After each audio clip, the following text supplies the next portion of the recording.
ये कहानी सच्ची घटना पर आधारित है। और अगर आप लोगों को हॉरर स्टोरी सुनना पसंद है तो चैनल को सब्सक्राइब किए मैं बिना मत जाइएगा। ये वाक़या मेरे दोस्त के पापा मोहन मिश्रा के साथ हुआ था। मेरी दोस्त ने मुझे खुद ये कहानी सुनाई थी जो मैं आज आप लोगों को सुनाने जा रही हूँ। कहानी का नाम है छलावा। बात उन दिनों की है जब मोहन अपने कॉलेज में था। तब एक बार कॉलेज में 4 दिन की छुट्टी पड़ गई थी। मोहन और उसके कुछ खास दोस्त थे जिनके घर काफ़ी दूर थे। इतनी कम छुट्टी में घर जाकर लौटना मुश्किल था, इसलिए उन सब ने सोचा कि क्यों ना 4 दिन कहीं बाहर घूमने जाया जाए। काफ़ी सोच विचार करने के बाद उन्होंने फैसला किया कि वो पास के ही गांव में जाएंगे, पुराने किले देखेंगे। वो जगह थोड़ी सुनसान और डरावनी मानी जाती थी, लेकिन लड़कों को एडवेंचर करना तो पसंद होता ही है, तो उन्होंने सोचा कि वही चलना चाहिए। सब ने बैग पैक किया, ज़रूरी सामान लिया और रात को निकलने की योजना बना ली। रात का वक्त था। हॉस्टल में अब गिनती के ही लड़के बचे थे। ज़्यादातर अपने अपने घर छुट्टी बनाने के लिए निकल चुके थे। मोहन और उसके 3 दोस्त अनिल, रमन और कमल, बस यही चारों रह गए थे। रात को खाना खाने के बाद ये सब भी निकलने को तैयार हो गए। सब ने अपना अपना बैग उठाया और हॉस्टल से बाहर आ गए। क्योंकि सफ़र लंबा था, इसलिए मोहन ने पहले ही 4 दिन के लिए एक कार किराए पर बुक कर ली थी। चारों दोस्त बैग कार की डिक्की में रखकर बैठ गए।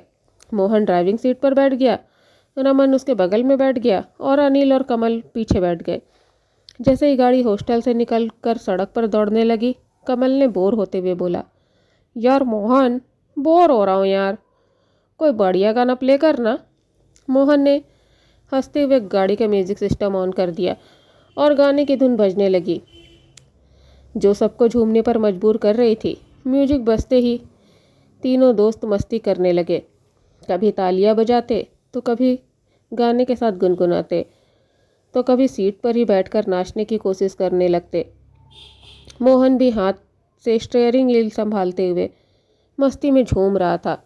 बिल्कुल सामान्य और हल्का फुल्का वहाँ का वातावरण हो गया था। तभी अनिल बोलता है, यार इस बार हम लोग भानगढ़ का किला देखने जा रहे हैं ना, उसके पास ही वो सुनसान पुराना गांव भी है, उसे भी देख लेंगे। सब ने हामी भर दी और आगे का सफ़र जारी रहा। अभी उन्हें चले करीब 1 घंटा ही हुआ था, लेकिन मंजिल पहुंचने में अभी 1 घंटा और बाकी था। इसी मस्ती के बीच अचानक सड़क के किनारे एक काली बिल्ली आ गई। सब मस्त थे। तभी रोहन ने ज़ोर से चिल्लाया, मोहन देख बिल्ली। मोहन ने झटके से ब्रेक दबाया, लेकिन तब तक देर हो चुकी थी। गाड़ी झटका खाकर रुक तो गई, मगर बिल्ली उससे टकरा गई थी। सबके होश का रंग उड़ गया। मोहन ने घबराते हुए कार को साइड में रखा। चारों दोस्त जल्दी से कार से उतरकर बाहर आए। सड़क पर काली बिल्ली पड़ी थी। उसके शरीर से खून बह रहा था। वो पूरी तरह से काली थी, गहरे काले रंग की, और अब उसमें कोई हलचल नहीं थी। वो मर चुकी थी। चारों दोस्त ये देखकर बहुत ही ज़्यादा घबरा गए। अनिल डरते हुए बोलता है, यार ये तो अब शगुन हो गया। कहते हैं ना कि काली बिल्ली रास्ता काटे तो कुछ अनहोनी होती है। बाकी सब ने उसे चुप कराते हुए कहा, अबे बकवास मत कर, वो तो सिर्फ एक बिल्ली थी, कुछ नहीं होगा। सभी दोस्त अब मन ही मन बेचैन थे। तभी उनकी नज़र सड़क के किनारे एक अजीब सी औरत पर पड़ी। वो औरत सफ़ेद साड़ी में लिपटी हुई थी। उसका शरीर झुका हुआ था, बाल बिखरे थे और खुले थे। वो सड़क के किनारे झाड़ू लगा रही थी, लेकिन उसका हाव भाव बहुत ही अजीब था। चारों दोस्त उसे देखने लगते हैं। तभी वो औरत धीरे धीरे मरी हुई बिल्ली के पास आती है और बिना किसी डर के उसे अपनी गोद में उठा लेती है। मोहन ये देखकर धीरे से बोलता है, ये आप क्या कर रही है? औरत भी धीरे से जवाब देती है, साहब ये मेरी बिल्ली है, बेचारी कभी एक जगह टिकती ही नहीं थी, इधर उधर भागते रहती थी, आज मारी गई। मोहन ये सुनकर थोड़ा झिझकते हुए बोलता है, माफ़ कीजिएगा, यह अचानक कार के सामने आ गई थी, नहीं तो हमारा कोई इरादा नहीं था इसे मारने का। वो औरत फिर अपना सर उठाकर उन्हें देखने लगती है। उसकी आंखें सुर्ख लाल थी। उसका चेहरा अजीब डरावना था, जैसे इंसान नहीं कोई साया हो। चारों दोस्त उसकी आंखें देखकर डर चुके थे, लेकिन औरत शांति से बोलती है, कोई बात नहीं साहब, गलती आपकी नहीं इसकी थी। वैसे आप लोग कहाँ जा रहे हैं? मोहन थोड़ा डरते हुए जवाब देता है। वो हम लोग भानगढ़ किले में जा रहे हैं और उसके पास गांव है ना, वहाँ भी थोड़ा घूम लेंगे। वो औरत ये सुनकर मुस्कुराती है, पर उसकी मुस्कान बहुत ही डरावनी थी। वो फिर उंगली से इशारा करके बोलती है, ठीक है साहब, उस तरफ से जाइए। यहाँ से बाई तरफ से एक रास्ता जाता है, शॉर्टकट है, आप लोग जल्दी पहुँच जाओगे। मोहन उसको कुछ पैसे देता है और फिर से माफ़ी मांगता है। औरत पैसे लेकर अजीब सी हंसी हंसने लगती है, जो किसी को भी बेचैन कर दे। मोहन और उसके दोस्त फिर जल्दी से कार में बैठकर वहाँ से निकल पड़ते हैं। जैसे ही उनकी गाड़ी वहाँ से दूर जाती है तो वो औरत ज़ोर ज़ोर से हंसने लगती है। उसकी हंसी चारों ओर गूंजने लगती है। वो एक बार अपनी बिल्ली की तरफ देखती है। तभी वो मरी हुई बिल्ली अपनी आंखें खोल देती है और अजीब तरह से वो भी हंसने लगती है। वही वो चारों दोस्त अब शॉर्टकट वाले रास्ते पर जा रहे थे, पर धीरे धीरे सबको एहसास होने लगा था कि कुछ तो गड़बड़ है। मोहन गाड़ी चला रहा था और बाकी तीनों चुपचाप बाहर का नज़ारा देख रहे थे। तभी कमल अचानक बोलता है, यार ये रास्ता तो कुछ अजीब नहीं लग रहा? उस औरत ने तो कहा था शॉर्टकट है, लेकिन ये तो बार बार वही घुमावदार रास्ता दिख रहा है। ऐसा लग रहा है जैसे हम घूमकर फिर वही पहुंच रहे हैं। रमन भी उसकी बात सुनकर बाहर झांकते हुए बोलता है, सच में यार, चारों तरफ एक जैसी ही झाड़ियाँ और सड़कें दिख रही है, कहीं हम फंस तो नहीं गए? इन्हीं बातों के बीच सबकी नज़र सामने एक ढाबे पर जाती है। ढाबे का नाम था शांति ढाबा। वो सड़क के किनारे बना एक पुराना सा ढाबा था, जहाँ कुछ लोग बैठकर खाना खा रहे थे। चारों दोस्त थोड़ा सुकून महसूस करते हैं कि चलो कम से कम उनके अलावा कोई दूसरे लोग तो दिखे। गाड़ी आगे बढ़ जाती है, पर अचानक उनको फिर से वही ढाबा दिखता है और ढाबे के बाहर एक अधेड़ उम्र का आदमी बैठा था, जो उनकी कार को देख रहा था। वो आदमी दिखने में बेहद अजीब और डरावना था। गाड़ी फिर से ढाबे के पास से निकल जाती है, लेकिन कुछ देर में जैसे ही मोहन दूसरी दिशा में कार मोड़ता है तो फिर से उन लोगों को वही ढाबा दिखता है। रमन ये देखकर चौंकते हुए बोलता है, अबे ये फिर वही ढाबा है क्या? अभी तो इसे पीछे छोड़ दिया था ना? कमल भी डरते हुए बोलता है, हाँ यार, और देखो वो आदमी, वो अभी भी हमें ही घूर रहा है। ये सब देखकर सब डर गए थे। मोहन उन लोगों को समझाते हुए बोलता है, ठीक है, एक काम करते हैं, दूसरा रास्ता पकड़ते हैं, शायद हमने ही गलत मोड़ ले लिया हो। ये बोलकर मोहन गाड़ी मोड़ लेता है और नया रास्ता पकड़ लेता है। लेकिन कुछ देर के बाद फिर सबकी नज़र उसी शांति ढाबे पर जाती है। तो अब सबके चेहरे का रंग सफ़ेद पड़ गया था। कमल पीछे मुड़कर देखता है और जैसे ही उनकी कार ढाबे के पास से गुजरती है तो ढाबा अचानक से गायब हो जाता है, जैसे वहाँ कुछ था ही नहीं।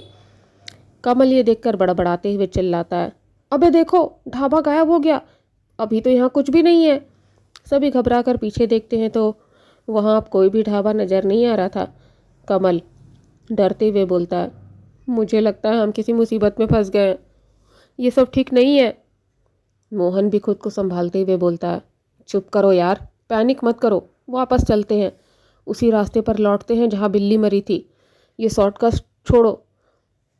सभी ये बात सुनकर सहमति से अपना सर हिला देते हैं। मोहन गाड़ी घुमा देता है और उसी रास्ते की तरफ निकल पड़ता है।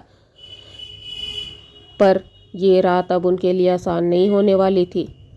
चारों दोस्त फिर उसी रास्ते की तरफ जाने लगते हैं जहाँ से उन्होंने शॉर्टकट लिया था। सबको लगा कि वापस वहीं से निकल जाएंगे, लेकिन अब वो रास्ता मिल ही नहीं रहा था। कई किलोमीटर जाने के बाद भी उन्हें रास्ता नज़र नहीं आ रहा था। मोहन अब परेशान हो जाता है, उसके माथे से पसीना बहने लगता है। उसके बाकी के दोस्त भी सहम गए थे, कोई समझ नहीं पा रहा था कि क्या करे और कहाँ जाए। मोहन फिर धीरे से बोलता है, यार ये रास्ता कहाँ गायब हो गया, अभी तो यहीं से आए थे ना हम। कमल भी डरते हुए बोलता है, भाई कुछ तो गड़बड़ है, लगता है हम फंस गए। मोहन कुछ सोचकर जल्दी से स्टीयरिंग व्हील घुमा देता है और दूसरी दिशा में गाड़ी मोड़ देता है। थोड़ी दूर जाते ही उन्हें एक पेट्रोल पंप नज़र आता है। ये देखकर सबकी जान में जान आती है। रमन फिर खुश होकर बोलता है, चलो यार, कम से कम पेट्रोल पंप तो मिला, पूछ लेते हैं किसी से रास्ता। मोहन फौरन गाड़ी साइड में लगाता है। सभी दोस्त कार से उतरते हैं वहाँ एक आदमी खड़ा था। वो मोहन से पूछता है, क्या हुआ साहब, पेट्रोल भरवाना है क्या? मोहन सर हिलाकर बोलता है, हाँ हाँ भर दो। वो आदमी फिर पेट्रोल भरने लगता है। कमल चुपचाप खड़ा था। वो फिर थोड़ा दूर चला जाता है और उसकी आदत थी, जब भी वो डरता या टेंशन में होता था तो सिगरेट पीता था। वो पेट्रोल पंप के पीछे जाता है और सिगरेट निकाल कर पीने लगता है। कुछ ही मिनट के बाद जैसे ही वो पीछे पलट कर देखता है तो उसका शरीर कांप जाता है, क्योंकि सामने जो पेट्रोल पंप था अब वहाँ सिर्फ खंडर था। जगह जगह दीवारें गिर चुकी थी, जंग लगे पाइप और टूटे मशीन थी। कमल की आंखें ये देखकर डर से फैल जाती है। उसके हाथ से सिगरेट गिर जाता है और वो सांस भी मुश्किल से ले पा रहा था। तभी उसको अपने दोस्त भी खड़े दिखते हैं, जो पेट्रोल भरवा रहे थे और एक दूसरे से बातें कर रहे थे। लेकिन उनके सामने कोई आदमी मौजूद नहीं था जिससे वो लोग बातें कर रहे थे। चारों तरफ सिर्फ सन्नाटा था। कमल ये देखकर जल्दी से भागते हुए उनके पास आकर बोलता है, अरे चलो यहाँ से, जल्दी चलो भाई, ये जगह सही नहीं है। मोहन उसकी बात सुनकर चौंकते हुए बोलता है, क्या हो गया, क्यों हाँफ रहा है, पेट्रोल तो भर जाने दे। कमल कांपती हुई आवाज़ में बोलता है, कहाँ भर रहा पेट्रोल, तुझे कोई दिख नहीं रहा है क्या? मशीन नहीं दिख रही है। मोहन, अरे देख तो रहा हूँ, वो आदमी तो सामने ही खड़ा है। कमल डरते हुए बोलता है, लेकिन मुझे तो खंडर दिख रहा है, सब टूटा पड़ा है यार, कोई नहीं है यहाँ हमारे अलावा, जल्दी चल वरना कुछ हो जाएगा। कमल की बात सुनकर रमन झुंझुला कर बोलता है, क्या बकवास कर रहा है, हमें तो साफ साफ पेट्रोल पंप और वो आदमी दिख रहा है, तो क्यों पागलों जैसी बातें कर रहा है? कमल अब गुस्से में बोलता है, मैं बकवास नहीं कर रहा हूँ, मैं अपनी आंखों से देख रहा हूँ, ये जगह खंडर है। तुम लोग पागल हो क्या? एक काम करो, सब अपने अपने भगवान को याद करो, तभी पता चलेगा कि क्या सच्चाई है। कमल की बात सुनकर तीनों दोस्त संकोच में पड़ जाते हैं, लेकिन डर तो उनके मन में भी था। तभी मोहन अपनी आंखें बंद करके हाथ जोड़ लेता है और भोलेनाथ का नाम लेने लगता है। रमन भी आंखें बंद करके राम जी का जाप करने लगता है और अनिल सर झुकाकर माता दुर्गा को याद करना शुरू कर देता है। कमल चुपचाप खड़ा उन तीनों को देख रहा था। कुछ देर तक आंख बंद करके भगवान को याद करने के बाद जैसे ही तीनों आंखें खोलते हैं तो उनके भी होश उड़ जाते हैं। जहां अभी साफ सुथरा पेट्रोल पंप देख रहे थे, वहां अब चारों तरफ खंडर था, टूटी फूटी मशीनें और दीवारें धसी हुई थी और हवा में भी सड़ात सी बदबू फैली हुई थी। अब तो रमन और अनिल और मोहन भी कांप जाते हैं। अनिल कांपती हुई आवाज़ में बोलता है, ये सब क्या हो गया, अभी तो सब ठीक था ना? कमल चिल्लाकर बोलता है, बोला था ना मैंने, चलो जल्दी कार में बैठो अब, वरना कुछ भी हो सकता है। चारों दोस्त दौड़कर कार में बैठ जाते हैं। मोहन तेजी से कार स्टार्ट करता है, लेकिन तभी सामने से वही अजीब आदमी दिखता है जो पेट्रोल भर रहा था। वो अब भी उसी जगह पर खड़ा था और उसकी हंसी बेहद डरावनी और कपा देने वाली थी। वो आदमी हंसते हुए बोलता है, क्या साहब, भाग रहे हो, मेरे पैसे तो देते जाओ। मोहन डर के मारे उसकी तरफ देखे बिना ही जोर से एक्सीलेटर दबा देता है और कार पूरी रफ्तार से वहाँ से भाग जाती है। पीछे से उस आदमी की डरावनी हंसी गूंजने लगती है, भागो भागो, लेकिन बचोगे नहीं। चारों दोस्त अब समझ चुके थे कि उनके साथ बहुत बुरा हो रहा है। तभी अचानक सड़क के किनारे उन्हें वही औरत दिखाई देती है जिसे उन्होंने पहले देखा था और जिसकी बिल्ली मर गई थी, लेकिन इस बार उसके हाथ में जो वो बिल्ली थी वो मरी हुई नहीं थी, बल्कि उन लोगों को देखकर हंस रही थी। और वो औरत भी अजीब सी डरावनी हंसी में हंस रही थी। ये देखकर मोहन और उसके सभी दोस्त बहुत ही बुरी तरह डर जाते हैं। उनका तो खून ही सूख जाता है ये सब देखकर। और अनिल तो डर के मारे रोने तक लग गया था। कमल और रमन भी बहुत ही बुरी तरह घबरा गए थे, लेकिन मोहन थोड़ा हिम्मत वाला आदमी था। वो खुद को समझाता है, अपने आप को संभालता है और तभी उसको अपने पापा की एक बात याद आती है। उसके पापा ने एक बार उससे कहा था कि अगर कभी छलावे में फंस जाओ तो आग का सहारा लेना, क्योंकि छलावे को आग से डर लगता है।